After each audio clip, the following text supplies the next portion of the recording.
Hi everyone, I'm Xiaotong from Storage Platform in Databricks. My recent work focuses on OLTP SQL database performance optimization, specifically from the database usage perspective. Today I'm going to talk about our work around database client query tracing and scoring. For simplicity, today when I'm talking about database, I'm only referring to SQL-based OLTP database. Here's the outline of today's talk. Firstly, we will talk about some interesting challenges Databricks have around our database usage. Next, we will talk about how do we handle these challenges in a both proactive and reactive way.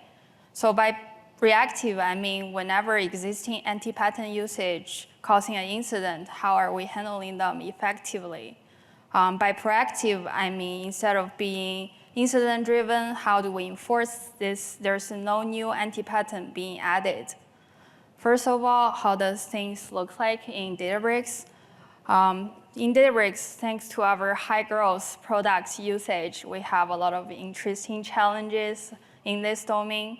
Firstly, we're managing thousands of database instances across multiple regions, multiple clouds, and multiple database engines. And for each of this database, they have very diverse database usage pattern, and they can change very fast. We also have a multi-tenant infra setup to allow efficient utilization. So one physical database can have multiple tenants. Databases are not magic. It cannot just handle all the usage pattern equally effective. In fact, we have seen a lot of client database utilization-related incidents. Examples are queries distribution change, and then like database optimizer choosing some suboptimal plan. One suboptimal plan can destroy all the tenants in the database. When triaging incidents, we already have tons of amazing tools like Percona, MySQLD, and we also look at MySQL performance schema. They're great. They give query-level aggregation on different resources. You can see which query is using more resources. But in most of the cases, when handling database usage-related incidents, they're not enough because they primarily focus on the DB server perspective. What is missing here is the context from the client side.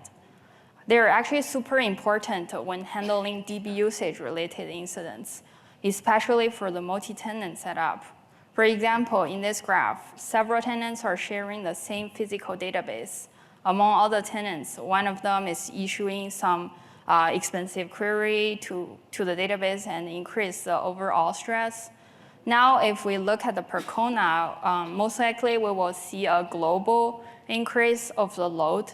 It is hard to identify the clear next step from database server side.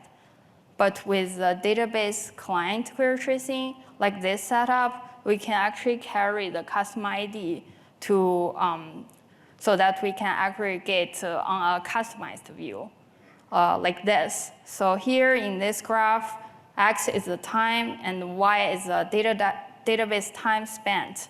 The color block here is a slice by custom ID. So we can see one of the color is contributing most to the DB time increase. So with this info, we can quickly act on it. During the incident, we can relimit the tenant, and after the incident, we can fix the problematic query. You can also view on any other application-specific dimensions here, like custom ID, tenant ID, or API. You can also slice over retry or error codes. So this flexibility gave us valuable insights and have been proved to be very effective when triaging database usage-related incidents. Now you might say, this is useful, but it's kind of late. I should have not have any anti-pattern database usage in prod. In Databricks, we also have such a retrospect. But unfortunately, by then, we already have hundreds of expensive queries running in prod. We need to proactively prevent any new anti-pattern to be checked in. So we started to also look at the bottom of this pyramid, which is in the pre-merge CI environment, where things are more controllable and easier to fix. We believe there are some anti-pattern that shouldn't be checking at the first place. So our philosophy are we love boring. We prioritize the reliability over performance. So there are some queries that we just don't like. Firstly, it's unpredictable query.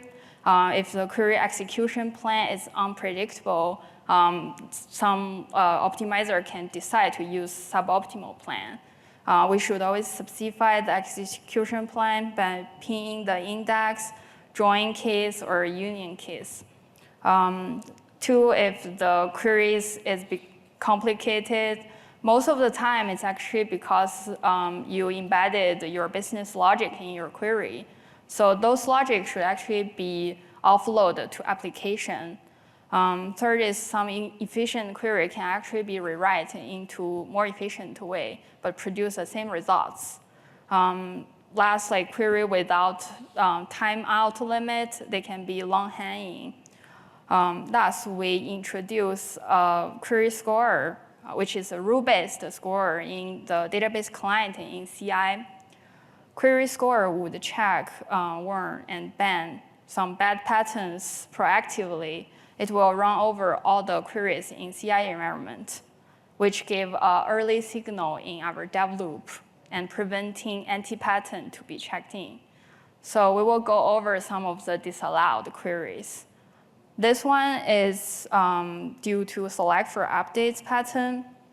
We can see this query is a select for update over ABD columns with a limit 1 clause. So from the table definition, we can see this query is not on a fully covered the primary key.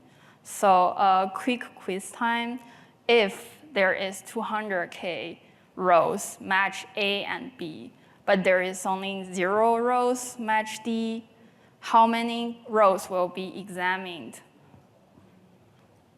Any guess? You don't have enough information. 42. Oh, you will be confused during the incident too. It is actually 200K. So why is this query dangerous? It is like select for update is actually locking the rows that it scanned. So in this case, it actually needs to scan 200K rows to know there is 0 row exists, even though we have a limit 1 clause there. So in Databricks, we also have a past incident like this. So it ends up locking the entire 200K rows, and it makes the database 600 times slower. Now with the query scorer, this pattern would be banned, and like they cannot be checked into prod. So how should we fix this query? For select for update, we should always use a point to read. So in this case, we added C in the clause, so like it's over a fully covered primary key. Another example is for unpredictable queries. So query scorer here is complaining about there's multiple index candidates here. So if we look at the query, it is a DML query. It is over B and C. So from the table definition, we can see this query can actually be served by both by either index B or index C. So what is the problem here if it can be served? The problem here is optimizer can decide to change index during the production traffic. And this behavior is risky because we never tested the other index, so we don't know the performance here. So in one of our incidents, it's also similarly, it's a DML query, which will also lock the rows. The optimizer decided to scan the entire row, which is 100 million rows. So during the incident, there's no writes that succeed. So the lesson we learned in Databricks is never trust the optimizer. Yeah, so with the query score, this pattern wouldn't be allowed either. And what we should do is add a force index so that we explicitly tell the optimizer what to do. Some other patterns we're scoring are, firstly, DML should always be bounded with the index and the limit. And there should not be any table full scan, index full scan, of course. And the query without index is also not allowed. However, database usage is not just about query. It also involves traffic, schema, data distribution, and they're all tightly coupled with each other. So next step, we're working on a unified database usage score. So how are we doing this? We bridged all the components we covered in this talk. We trace the query from pre-merge to its post-merge, trace the query from DB client to its DB server. So we also applied a similar philosophy to schema, trace it from pre-merge to post-merge. So a DB owner could get a bad score if there is query that's doesn't have timeout, or it is never tested in CI but running in production. Query without name make it hard to trace. And query that running need to examine excessive amount of rows to serve one row means that they are using excessive amount of database resource, and there's opportunity to optimize. Or query success rate being low deserve some investigation. So for schema, we also check a lot of rules. Firstly, you cannot have a table without any primary key. You can also not have too many index or duplicate index. They're also not efficient. You also shouldn't use like a column that's unbounded and can be randomly big. We also look at the read and the write amplification because it can indicate that there is some data model design being bad, and there's some opportunity to optimize here too. There's a more dimension we're trying to score, including cost, data, and the resiliency of the database. Here's how the database usage scorecard roughly looks like.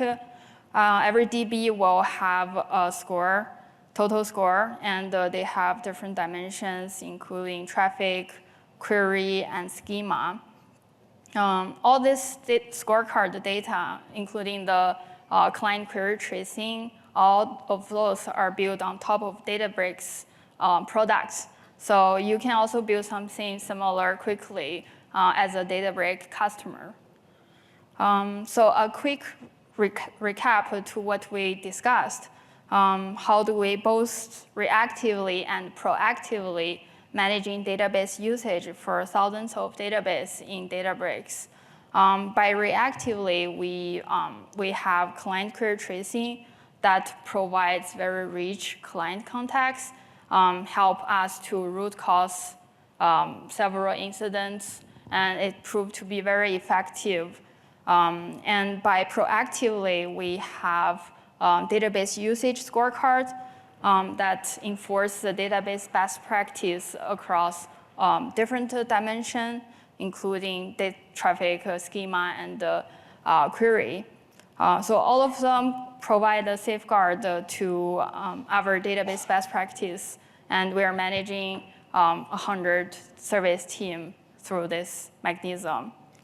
Yeah, that's all I have. Thanks for your attention. And one last but most important thing, we're hiring. So we are hiring database experts to help us to solve these interesting problems. Yeah, thank you.